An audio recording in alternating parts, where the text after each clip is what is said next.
This is the introduction to the book of Judges from the Message translation of the Bible.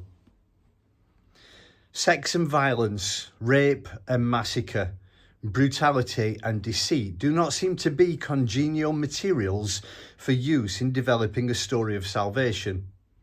Given the Bible's subject matter, God and salvation, living well and loving deeply, we quite naturally expect to find in its pages leaders for us who are good, noble, honourable men and women showing us the way. So it is always something of a shock to enter the pages of the book of Judges and find ourselves immersed in nearly unrivalled mayhem. It might not gravel our sensibilities so much if these flawed and reprobate leaders were held up as negative moral examples, with lurid hellfire descriptions of the punishment consequences of living such bad lives. But the story is not told quite that way.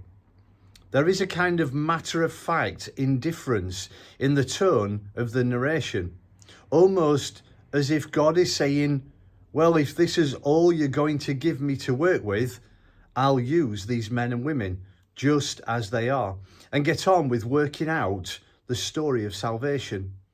These people are even given a measure of dignity as they find their place in the story.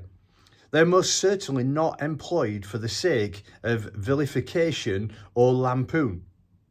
God, it turns out, does not require good people in order to do good work. He can and does work with us in whatever moral and spiritual condition he finds us.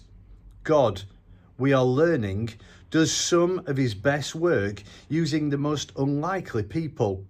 If God found a way to significantly include these leaders, judges, in what we know is on its way to become a glorious conclusion, he can certainly use us along with sometimes impossible friends and neighbours. Twice in Judges, in 17:6 and 21:25, there is a telling refrain. At that time, there was no king in Israel. People did whatever they felt like doing. But we readers know that there was a king in Israel.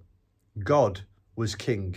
And so, while the lack of an earthly king accounts for the moral and political anarchy, the presence of the sovereign God, however obscurely realised, means that the reality of the kingdom is never in doubt. And tomorrow we'll start on Judges chapter 1.